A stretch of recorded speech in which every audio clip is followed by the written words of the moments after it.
On episode 9 of Little City Big Voices, we'll be talking with Samantha Alloway, Executive Director of the Arc of Illinois.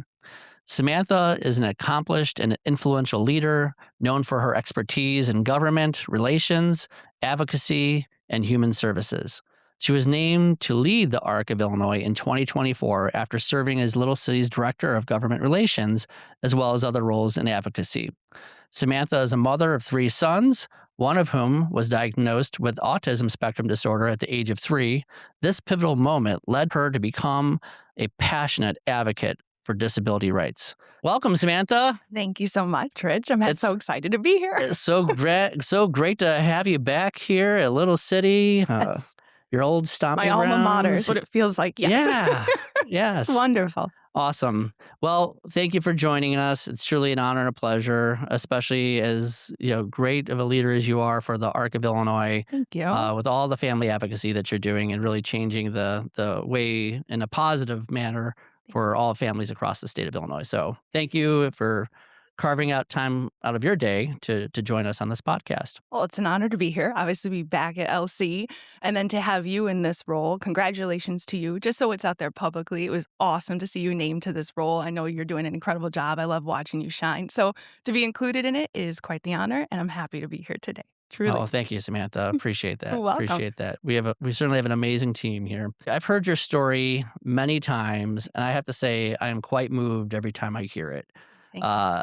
And I think it'd be helpful to give the context of your background and what led you to even be in this world of disabilities. So I appreciate that. Who is Samantha? Who's Samantha? Well, we have to start. So we're going to go back to 1984. No, I'm joking. I won't go through the whole thing, but I think what's important is I was raised in an incredible family, 2-parent household. I have twin sisters, had this wonderful suburban upbringing, and everything took a turn in 1999 when my father was diagnosed with colon cancer. So it's really where I feel like my origin story comes from is understand how life can be going exactly as you expect it to be, and one call can change everything. And unfortunately, my dad lost his battle to cancer in 2000. And only 6 years after that, my mother was diagnosed with lung cancer, and then she passed away from lung cancer. So at the age of 25, it was me and taking over this house, and my twin sisters, even though we were 20, we really didn't know much from one another. So we kind of had to grow up really quick. And taught me a lot about caregiving, about the reality of what services means to family. And of course, that was something I could take and relate when I ended up becoming a mother. And prior to becoming a mother, just a few months after my mother passed away, I was diagnosed with cervical cancer, and I survived 14 years cancer-free, so it's an amazing opportunity. And I started advocating for cancer research for the families of cancer survivors, because I feel like sometimes it's kind of applicable to what we do in the IDD world about caregiving and the family impact. So once I had my child, I had my first child, see what year was that, 2013, which I can't believe he's going to be 13 years old this year. Time flies. Not doing well with this mentally. And then Ellis was born in 2015, and it was very, very quickly I understood there were some challenges to his behaviors. I wasn't sure what to do. I wasn't sure where to turn. I was told by pediatricians, he's the second kid. This happens. Don't worry about it. I was told he'll eat with a fork eventually. He'll walk eventually. He'll all these. It felt like I was being ignored by the medical system. And it's a story that we share quite often. It's a story that I share with many families have experienced this. So after a couple years of that battle, he was diagnosed with autism spectrum disorder. And that's really my first understanding of intellectual and developmental disabilities, developmental delays, what does this mean, was the family impact. And through my healing and I had to become a stronger woman, a stronger provider, a stronger caregiver, I started practicing yoga and teaching Pilates. And one of my students just happened to be the former executive director here at Little City, Sean Jeffers. And we became very close. He was supportive of me, and he's like, you got to come over to Little City and you got to see the work we're doing. You're going to be inspired. I was like, I don't even know what Little City is. And it's so wild to think how that origin, that moment led to me understanding IDD, understanding a place that was fighting for families just like mine, and then how do I become a larger part of it? So even though it's a non-traditional route, it somehow seems like it was all meant to be. And that's how I ended up here at Little City. Yeah. Wow. Again, I've heard your story before, and I think every time I hear you say it, it's moving to hear the journey that you've experienced and obviously are still on today. I think of 2 words. One is you clearly are a survivor of Yes. many things, but 2, you're a warrior. Like, Thank you. you are truly somebody who doesn't take no for an answer, that knocks down That's true. walls, that I'm not gonna just go on whatever the status quo is. I'm Yeah. not gonna just take, a simple "No, you can't do that" as an answer. You're like, "No, I will not take no for an answer. I'm gonna find a way to Yes. advocate for" as you did for your son, for your family, Yeah. and now at the Ark, and Yeah. you certainly did at Little City as well. Thank you. So, to unpack some of the things you were sharing, to share the experience of when your son was diagnosed Yeah. with autism spectrum disorder, Yeah. what was that moment like? Like, what was running through your head? Okay, so I will be honest, before we walked in, because in order to get the diagnosis, you have to see an pediatric neurologist. That wait time from the referral from my primary doctor to going to see them was 7 months. So we had quite a lot of time to, I guess, prepare for this meeting, and I already knew he was autistic. And I mean that with all respect to the medical field. Dr. Google over here had already Mhm. looked at everything I could. What was this? How do we help him? He was already in special education in U46 and was doing well, but I knew he was going to need a deeper level of therapy. So when finally they walked into the room after a 3-hour observation, where they put your child in a glass room where people are watching him play with blocks, it's a very traumatic experience and a very scary one because you're not sure where do you go from here. When the doctor walked back in and dropped the pamphlet on the floor on accident. Literally, it was like, It really? "Autism It is you." was This is a true it story. it Is dropped on the floor. Yeah, and I said, "Oh, you ruined the surprise because I try to handle everything with humor. That's really all I know to do, probably Mhm. dark humor, but it's what I know to do." And she laughed and she said, "Yeah, definitely your child is on the spectrum." And then they gave me a pamphlet, and on the back was a list of 17, maybe 20 different ABA therapists in our community, and they wished us all the best of luck. That was it. I think it was really a moment of shock, of grief, of fear, Mhm.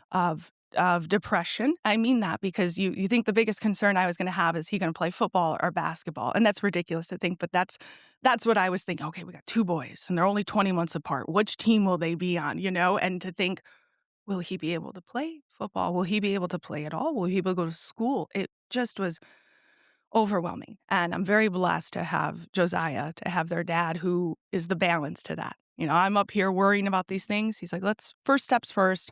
Let's check out. Let's get in the car, and let's get home." So, yeah, it was Wow. shocking. Yeah.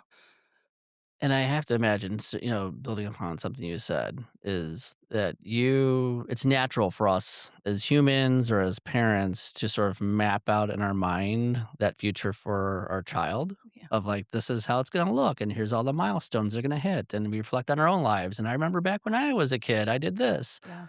And so from what you're describing, you had to rewrite the script that you had in your head. Really Uh, quick. Yeah. yeah. And I wonder, how many families you've encountered, especially in your role now, that have had that similar story?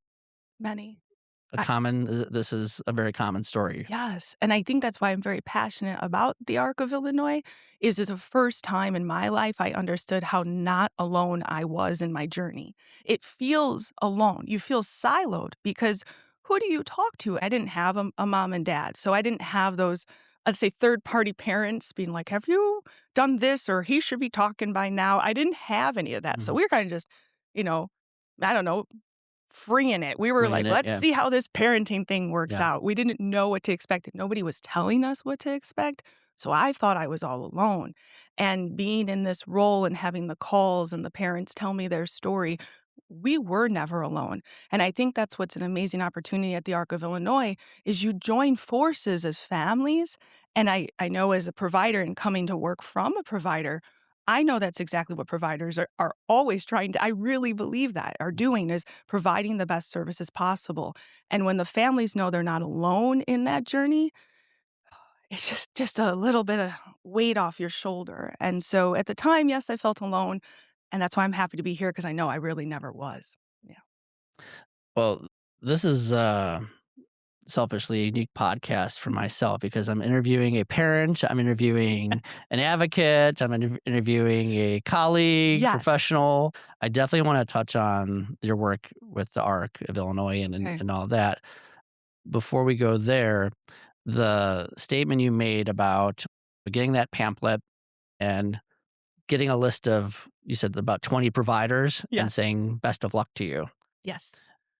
I can't imagine that drive home. Tears. I'll Tears. be honest. Yeah. I was crying because I was so scared and Mhm.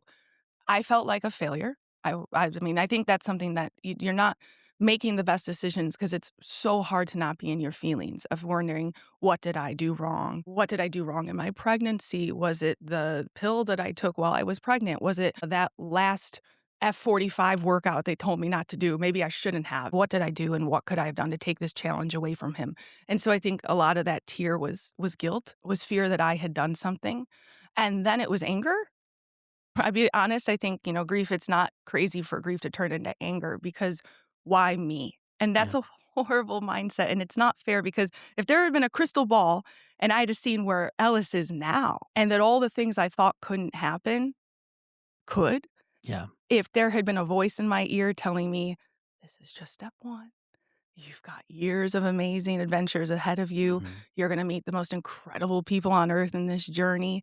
Maybe I would have not been so devastated. I don't use that word lightly. Oh, I was devastated and I think I could probably sum it up there. I was scared and guilty. Yeah. And all emotions that are completely normal Thank for you. someone that is hearing that news. I mean, just from our experience, we've have countless families that come to us who are struggling, who have loved ones or children or even adults who have autism or an intellectual disability. And your story is very similar to many of theirs. And so I think the powerful advice I heard you say is you're not alone. Yeah. I think if there's someone listening to this podcast right now, like that would be the message to a family who is in a very similar situation as yourself or you were at that moment is that you're not alone. You're not. No. And that's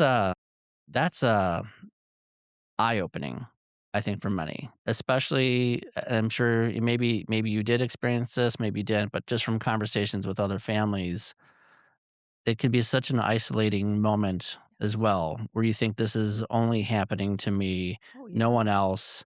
Already your dream, your image of what the future is supposed to look like is now has to be rewritten, Yeah. in some ways, and in some ways maybe not. And then, you know, I think that the challenge is that it's natural to just keep it in, Yeah. which we've seen with for many families, and that bridges me to, like, where you're at today. Yeah. Like, where what are you doing today that, could give additional families hope? So, the Arc of Illinois, the largest grassroots advocacy for IDD, started 76 years ago, based on parents believing that their children should be involved in education. That was really our start with special education and more inclusive education opportunities. And to that point in my own personal life, Ellis started in a self-contained classroom because he was violent towards other children. With the correct therapies, now he's a mainstream sixth grader and just doing incredible playing violin, black belt martial artist, tons of friends, right? But the ARC started because we believed as parents that children should be involved. I found out about the ARC when I worked at Little City. I didn't know what it was prior to Little City. And I think that's why I have so much passion for what I do, is because I know what it would have felt like to be on the phone with a parent just like me who would have told me, you need to take a breath. You need to sit down. Your journey has just begun. Your life has not ended. Their life has not ended. Right. Your life has just begun. Maybe a little different than you thought, but there's going to be a lot of beautiful moments here too. So I think the work that we do, having a family support group, having the Illinois Lifespan Program, the Family Advocate Program, the Family Transition Program, the Going Home Coalition, these pieces and these programs designed to help families from birth through life to understand the process, and you and I both know the bureaucracy, the paperwork, the steps of guardianship, the support for siblings and parents who need respite help. That's something I didn't know existed when Ellis was by the time I knew all of that existed, that time had come and Yeah. gone, and so I think a lot of the passion is from knowing how it would have benefited me, and maybe that's selfish, but I think it's important to the mission of the more families know about us, the more people we can help. And you're clearly able to walk in those families' shoes Oh, yeah, to as much as I mean, everyone's situation is unique and different at the same time that the feelings are the same. I think that's where often, that you can connect with families at a deeper level, having experienced it yourself. yeah, and we It try to, and most of our directors actually, they are parents of children with disabilities. And so all different types of yeah, disabilities, even parents that have lost their children to those complex disorders, and they can speak to it with just such a true understanding, and yeah, it's a real honor to be there with them. absolutely. Yeah, Well, I still wanna talk more about the ARC before we dive further into it. Samantha is the professional, is the advocate. sure. You join Little City, and you like, I recall, you hit the ground Oh, running. yeah, So this is full not sprint. you're more than, a family member, you're more than a person who had this experience. Like, you came in ready to, like, literally knock down walls. Absolutely. Yes. Like, could you share your time of, like, how you gained the skills as quick as you did Thank to you. now that you're the leader of the Arc of Illinois and is spearheading this massive advocacy effort across the entire state? I don't know, I was gonna ask you the same question. I wanted to know what script you wrote and gave to the powers that be. I'm not sure how I ended up here either. Okay, so what I will say is for 10 months prior to arriving here, I Mhm. was a legal advocate. So I did go back to school. I went to Rasmussen. I graduated in the top 1% of paralegals in the state, and I learned law. And Mhm. by law, I mean just the basics of law, like what is public policy? Right. How does it actually exist in our systems? How to, and at the time I was working with the unhoused population, which I have a deep passion for as well. And I was a CASA GAL, so a Cardian and Leadum for the foster care system. And it drove like a lot of passion into human services. If we're not helping the most vulnerable of populations, then who are we helping? And IDD is, I believe, right there. This is a vulnerable population that I believe deserves to be heard and included in every conversation. So by the time I got to Little City and I had that opportunity, I was a woman who could not have a full-time job for 5 years. You know, I used to work for the Chicago Blackhawks in communication and production, and my goal was to direct the Super Bowl. Like, that's what I watched the Super Bowl, and I'm trying to tell you how many cameras are in this room. I could tell you this is camera 1, we got the zoom, we got the drone. Like, I'm thinking that way in production, okay? So for that to go away, and the only opportunities I had to work were 5:30 AM, which is where I met Mr. Jeffers, so won't God do it? Won't, like, life take you on a journey you couldn't have seen, and working at Menards. Like, really it's really what I did. I had to piece work together because there was no daycare for Ellis. There was no support for Ellis, and even in special education, it's 2.5 hours a day. You can't work a full-time job within 2.5 hours, so I think I was hungry. I know that's not I was hungry, Yeah. and when that door opened and Sean and you and Tina, who gave me that opportunity as well, said, "What are you gonna do with this?" I'm like, "Well, I'm not sure, but I'm gonna do everything I can." I think it was that drive and that hunger and knowing that everybody we supported here at Little City we support, but at the time, supported at Little City, I know they have parents. I know they have people that have given the opportunity to be in my shoes, to talk to legislators, to shake hands with the powers that be, and to tell their stories. I felt like I was representing every parent who didn't have the same opportunity as me, and I was gonna make the most out of it. So I think it was just that drive of if I get a Sure. chance to do this, baby, I'm gonna do it. I'm You're gonna gonna do do it it. with all I got. Yeah. Right. Yes. Well, and I absolutely see that with you, Samantha. You since I've known you, you've always had that drive. It sounds like in addition to that drive, you've also had a collection of experiences Yeah. throughout life, whether it be your family experience of really being a leader of your family to being even in roles that, if you talk about your experience of being a paralegal, being involved with law, and even as a yoga instructor, like about how to just keep your cool, Yes. all that's required to do this work. Yes. I didn't know I was being, I don't know, I'm not trying to guided, analyze you. but I'm not no, I'm I just like this. Yes. Please continue. Yes. But I'm seeing like the dots connect here of Right? like, here you are already so you've been a leader earlier on in your life. Yes. You've been an advocate from a legal perspective. You've been a person who feels that it's important to care for yourself. Yes. All are necessary skills to do advocacy work, as I see it. So We got to true. take care of ourselves to have the energy. Because if you don't take care of yourself, it's how do you have the energy to go down to Springfield or DC to put up a fight that you hit walls after wall after wall and get back up and hit the next wall and get back up. You're doing that. So here you come to, join our team at a little city, Yes. hit the ground running, and the value of even understanding how much law impacts our system. Yes. Everything we do in helping support individuals who have autism, individuals who have intellectual disabilities, Yes. involves some sort of law, whether it be a federal law or state law. Yes. And And so, the again, funding that comes with those right, laws. right, Yes. right. So that's just, outside looking in. I didn't think of this before we started talking, but it's like, oh, I just had an aha moment. Like, look at her experiences. And this is why she's so good at what she's doing. Thank you. And you have the drive. So I think it's like that piece, The the combined. combined experience and drive, uh, outside looking in at Yes. Samantha. Thank you. uh, Going back to the arc now, if you were to describe to a family member who was like, what is this? Because you listed a number of programs that sound exciting that the ARC offers. Sure.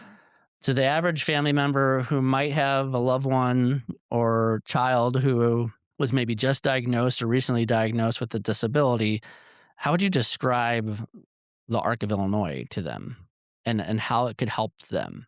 Okay. That is a great question. I think I would describe it as at the ARC, we're focused on creating an inclusive world. Okay, we're the ARC of Illinois, we're the advocacy sector. If you go to different states like the ARC of New York, they're actually all providers. You go to ARC of Colorado, they're all providers. Mhm. Illinois' system is set up specifically where we have always been the leaders of the advocacy. So we are a place where you can come for education, for understanding, and for comfort. And by comfort, that element of you're not alone. I can put you on the phone with somebody who's been where you are. So that's the element of comfort that I would have really liked. And I think a lot of people do. And then we can educate you Mhm. simply as far as do you need an IEP advocate? Are you confused? Like, what does this mean? My first IEP packet was 60 pages long. Where do you start? 60 Yeah, pages. Like, right. yes, like Psalm 13. Like, you had to And it's all read. legal jargon too. So Like, much of it yeah, is. right. And then also the devastation that comes with your son has the ability to speak of a 3 to 6 month old. And he's 3.5. How do you even stomach that? So if we start there, Mhm. we can connect you with an IEP advocate. We can connect you with somebody to help you with guardianship. We can help you make sure you're on the PUNS list. Make sure you're on the PUNS list. And that when that time comes, you can be pulled off of that list to receive services. We handle families that are in crisis, families who are afraid, my son's been displaced or my daughter's been displaced. We just had a situation where a providership closed down, and these Mm. things happen. Well, where do they go? The ARC is there to help, to help the state, to help providers. We're kind of that connecting. If we were a broker, if we was business, I would say we are the broker of services. You start here, and we will connect you with the best place you can be. Yeah. That's a good way to describe it. I It's have not hard thought of it to that way. It Yeah. is, and I think, what you've shared, the part that, again, you bring is helping families feel that they're not alone Yeah. and giving them the roadmap to navigate this complex system from what you're sharing. Yes. Uh, Even the term puns, some might not even know what that is. Like, what I know. So the we've talked pun about that before on this, but I think just for the sake in case someone's listening, like, what is this puns? Like, could you so clarify? you have to be on the list in Illinois, and once you are pulled from that list, you are open to receiving services, whether Mm. that be home and community-based services. If you're looking to be in SILA, that's HCBS. So that is the list you have to be on to receive services in Illinois. So what if there's a family member, because I know of families that have shared this, is that, I'm good. I have my loved one who has, let's say they have an intellectual disability. Say we're a two-parent family, we're doing well, uh, taking care of our loved one. Yeah. Like, why would I need to get on that list? Like, I just like, we're fine. We're good. I'm Let's sure you've seen experiences where families haven't gotten a list, and then what ends up happening talk about it. decades down the road? 'Cause I just think I it's an know. important, like, wake-up call for some families who might say, "There's not a need for me because I don't need any additional assistance, especially maybe even financial assistance," Yeah. but it's not about financial assistance from what you're describing. It's not just about it. Yeah, It's the opportunity to receive services, and it's right, that horrible discussion that nobody wants to have, that we are not here forever. And right, quite often, parents will pass away, and the child who's no longer a child, it could be 60 years old, a 60-year-old human, is living at home. And where the services they were being given by the parents or the siblings are no longer applicable because they're gone. And so being on that list, I always kind of look at it like an RSVP list for the state and providers to start understanding who is may be in need of services someday. And if we don't know you're there, it can lead to true crisis. That's how I look at right. it. That's a good way of explaining it because right now there's is it 16,000? That is correct. Like 16,000 16.5. individuals on the PUNS list, That's correct. but we really know there's more folks. I believe that.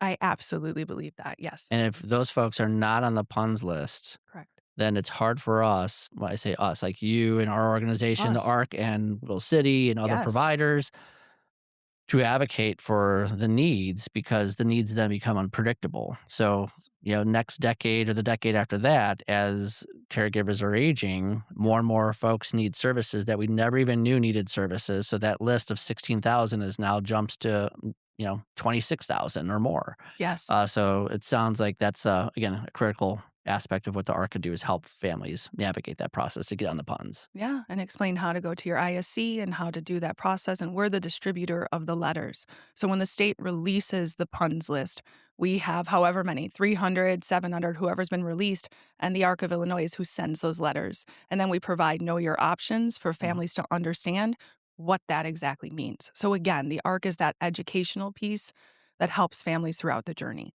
Okay. Is there any particular program, Samantha, that you want to highlight at the ARC? Because you listed off I a number of know, them. because Is there any one that you want to highlight? they're Or all separate grants, and I would just say I'm going to highlight them all because they are just as important as the okay, next. It's simply that they're in a different part of life. Yes, so okay, it's the whole journey. it's the whole journey. Yeah, and it's all under the arc. That's why I think our logo is that little swoop. It works. We're all under there. We're all under the ARC, Yeah, same ARC. I see it. Yeah. If you had to give advice to a family Ooh, who's listening right now okay. that has a loved one that was diagnosed with autism or an intellectual disability, what advice would you give them? Mhm, mhm. I have been asked this before. I feel like my answer never goes too far away, and it's like my consistent message. But I would tell that family, especially if you're at the beginning, like, I don't know where to go from here. I ask you to take a breath, and I mean that. I ask you to take a breath. As a parent, I ask you to remember you're stronger than you know you are. And I ask you to remember that you are not alone. And there are a lot of support groups. Yes, the ARC of Illinois, but we're not alone. We can also connect you with groups in your area that are there to help you side by side. I ask you to tell your truth, to tell your story, to lean into the people that you do have, and to once again, over and over, remember you are not alone. You're not. Well, that's definitely a mic drop moment, Samantha. No, powerful message. Seriously, It's the powerful truth. message. And I think I guess when I think about what the work we do together, like the providers and the ARC and the families and the ARC, to remember that I truly do believe this is an industry of people every single day committed to a world of inclusion. I see that everywhere I go. I have traveled the state for a year and a half, Rich. I am not making that up. I have put like 75,000 miles on my little Elantra. I don't even know how she's still alive. And I have done it. And everywhere I go, the message is the same, that people want to see a more inclusive world and they want the proper resources to get that work done. I am so appreciative that you shared that last piece too, Okay. Samantha, because I think the world of supporting and serving individuals who have IDD, individuals who have autism, is that we go our own path in the history. We've gone our own path where providers who provide services are advocating from a legislative perspective. Yeah. Families are advocating from a legislative perspective. Yeah. Obviously the priorities at a state are infinite. And what can happen is if we're not working together, then the state is confused on what the actual need is That's or right. what the concerns are and what resources are needed. And I think what you've done since you've been the leader of the ARC of Illinois is you help bridge that divide that did exist. Now we're all one. We're part of the ARC, and the ARC is part of providers We're world. together. We're together. Yeah. And so when we advocate, whether it be at the state level or at the federal level, we're advocating as one voice. Yes. And I appreciate all you've done in the time. Has it been 18 months now? 19. 19 months? 19 Who's months. counting? I 19 love it. months. I think, yeah, I'm around the same time. Yes. Uh, 19 months now is that we've been able to rally providers and advocacy organizations like the ARC of Illinois to all share that same voice and provide that clear message. And I'm excited about the future for the folks that we're supporting, for the families, for the individuals, to know that we have their back Yes. collectively and we have their interests and we will not be giving up the fight. And I've had the honor and privilege of being side by side with you doing that advocacy work, both at the Yes. state level as well as the federal level. And it's interesting when you sit down, when you share the stories that families go through, they're impactful. And so Very. this work matters, advocacy matters. So the Absolutely. things you're doing do matter. And I could see my dream, much like you just shared, that we would live in a world where people with disabilities are included and Yeah. it's not as a separate entity or a separate population that we need to continue to support as a separate line item, but No. as part of the human service, that they're all humans like everyone else that we support in Illinois. Absolutely. So with that, I can't thank you enough. I'm excited to continue this journey That's right. collaborating with you and the ARC of Illinois. And thank you for being on the podcast, Samantha. Thank you, Rich. It was so much fun. Thank you so Yeah. much.